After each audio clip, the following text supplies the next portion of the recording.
Hello friends, అందరూ ఎలా ఉన్నారు? అందరూ బాగుండాలని మనస్ఫూర్తిగా కోరుకుంటున్నాను. ఈరోజు చింతొక్కండి, చింతకాయల తొక్కు నిలువ పచ్చడండి. 3 ఏళ్ళ వరకు కానీ నిలువ ఉంటుంది. మనం నీట్‌గా పెట్టుకున్నామంటే నిలువ ఉంటుందని. కలర్ ఒకటే మారుతుందండి. ఇప్పుడు యెల్లో కలర్ ఉండేది కొంచెము డార్క్ కలర్ లాగా అయితుందనమాట. సంవత్సరం అయ్యే కొద్దీ ఇవి చింతకాయలన్నీ తెచ్చేసుకొని తూములు ఉంటాయండి. తూములన్నీ నీట్‌గా తీసేసుకోవాలి.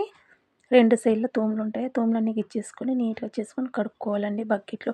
బాగంతా చేత్తో అంతా పైన పొట్టంతా పోతుంది. కడుక్కున్నాక ఒక గిన్నెలోకి వేసుకోవాలి. ఇప్పుడు రుబ్బడానికి పోతున్నామండి. పసుపు, మెంతి పొడి తీసుకున్నాను. సాల్ట్ అండి వచ్చేసి 6 కేజీలు తీసుకున్నామండి. ఇంకా పాతది ఉంది మర్చిన తొక్కు, అందుకోసం 6 కేజీలు తీసుకున్నాము.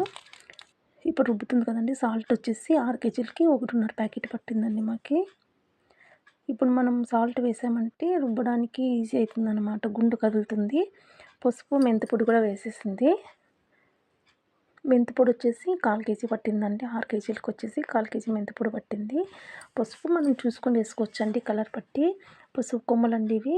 మనం కొనుక్కొచ్చిన పసుపు కంటే ఇలా పసుపు కొమ్మలు తెచ్చుకొని రుబ్బి మనం పసుపు వేసుకుంటేనే బాగుంటుందండి. పసుపు కొమ్మలు తెచ్చిన పసుపు అండి ఇది.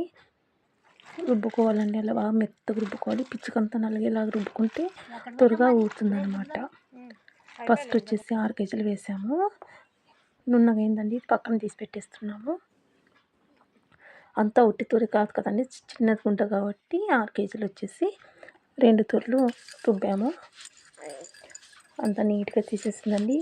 అంత మెత్తగా రుబ్బామన్నమాట మేము. ఇప్పుడు మళ్ళీ ఇంకొక 3 కేజీలు ఉంటాయి కదా, ఆ 3 కేజీలు కూడా మళ్ళీ వేసాము. అది కూడా అంతా నీట్‌గా గుండు రుబ్బేసుకుంటున్నామండి. దానికి సగం వేసాం కదా సాల్ట్, దీనికి కూడా వేసుకుంటున్నామండి తగినంత సాల్ట్.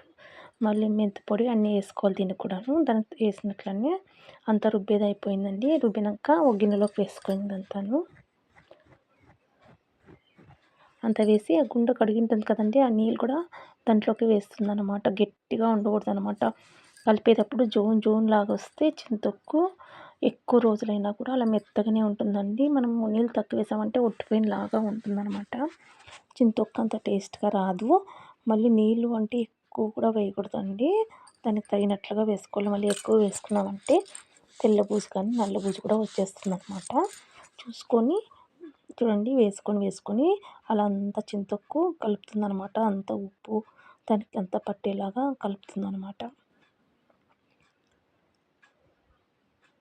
దాంట్లో వచ్చిన పీస్ అంతా తీసేస్తుందండి. ఇంకా మనం ఎక్కడైనా లోపకలు ఉంటుంది కదా, అది కూడా అంతా తీసేస్తుంది.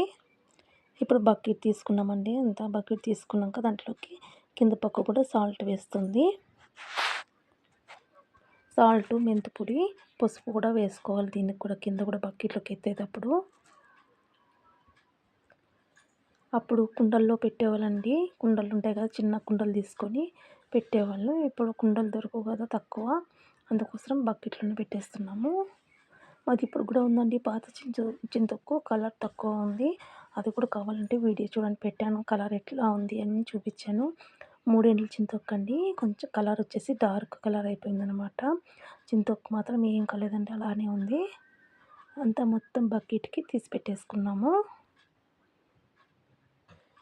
మళ్ళీ పైన కూడా సాల్ట్ వేసుకొని మెంతిపొడి, పసుపు వేస్తుందండి. పైన కూడా మళ్ళీను మెంతిపొడి వేసింది, సాల్ట్ వేసిందండి, మళ్ళీ మెంతిపొడి వేసింది, మళ్ళీ పైన పసుపు కూడా చల్లుతుందనమాట.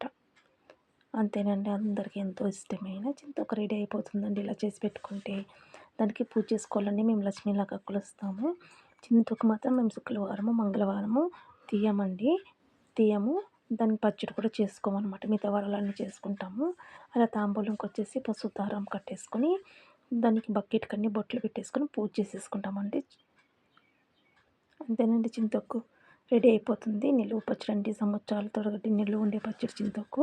నచ్చితే ప్లీజ్ లైక్ చేయండి, షేర్ చేయండి, కామెంట్ చేయండి. నా ఛానల్ నచ్చితే సబ్స్క్రైబ్ చేసుకోండి. మీరు ఎలా చేస్తారో అట్లా కామెంట్ చేసి చెప్పండి నాకు.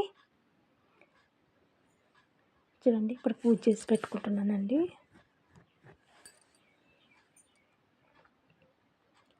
ఎన్ని రోజులు ఉంటుంది చూడండి. ఇది మాత్రము మనం చెనక్కాయ అలా వేస్ట్ చేసుకున్నామంటే సూపర్గా ఉంటుందండి.